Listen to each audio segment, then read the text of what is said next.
Marion Corus-Trossa, je m'occupe du développement et des achats packaging chez Interparfums. Interparfums qui développe et distribue des parfums sous licence, dont la licence Karl Lagerfeld pour laquelle nous sommes réunis aujourd'hui. Yolande Guillemot, qui est account manager à Heinz Glass.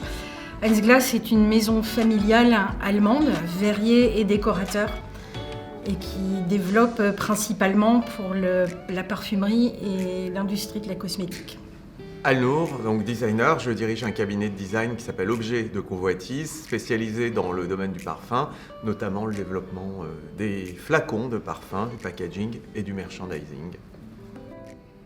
Alors pour ce projet, le marketing a fait appel au savoir-faire d'Alnour pour réaliser le design de ce nouveau lancement sur la marque iconique Karl Lagerfeld. Et Alnour a justement proposé un design assez disruptif qui nous a permis de passer de longs mois ensemble à travailler en étroite collaboration. C'est vraiment Heinz qui a répondu présent et qui a trouvé les solutions vraiment en collaboration avec, encore une fois, Alnour, la marque, Maya Oulepsir dans mon équipe qui a réalisé ce projet aussi en tant que chef de projet.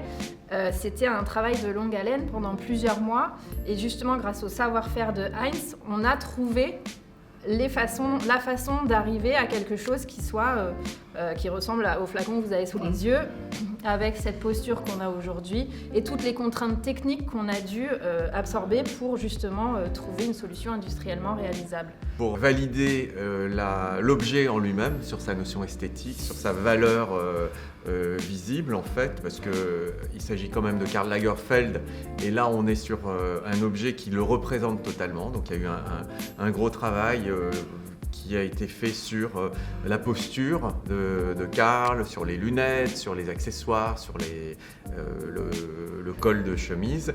Et en fait, à l'origine, ce projet était un dessin. On pensait qu'il ne serait jamais réalisable et c'est en travaillant avec Heinz que petit à petit, en échangeant des idées, des éléments de 3D, des éléments techniques, qu'on a fait évoluer l'objet pour qu'il devienne concret. Clairement, quand j'ai eu les premières pièces entre les mains, je pensais qu'on m'apportait une maquette. Je ne pensais pas qu'on pouvait être aussi précis et qu'on pouvait rendre les éléments tels que le nez, la ceinture, les lunettes aussi précis en soufflé, donc avec le procédé de fabrication des flacons en verre. Et en plus, ce qui est aussi étonnant, c'est que la métallisation révèle tous les défauts normalement, et là on n'en voit vraiment aucun, ni les plans de joint, la peau du verre est parfaitement tendue, et ça c'est vraiment grâce à un procédé technique qui est vraiment bien maîtrisé chez Heinz, encore une fois, c'est le rebrûlage, donc qui permet vraiment de retendre la peau de verre avant de partir en recuisson. Et ça, c'est vrai que c'est quand même assez particulier chez Heinz. Tu peux peut-être en parler davantage. Effectivement, Marion, nous avons pris le relais du design rêvé et souhaité par le marketing, le design de Alnour. Le fait que le flacon soit métallisé aussi ajoute de la difficulté au challenge relevé.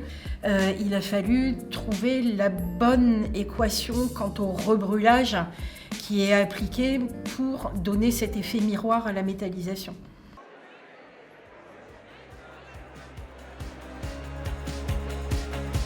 L'avantage de ces salons, c'est qu'on peut déjà découvrir de nouveaux prestataires avec lesquels on ne travaille pas encore.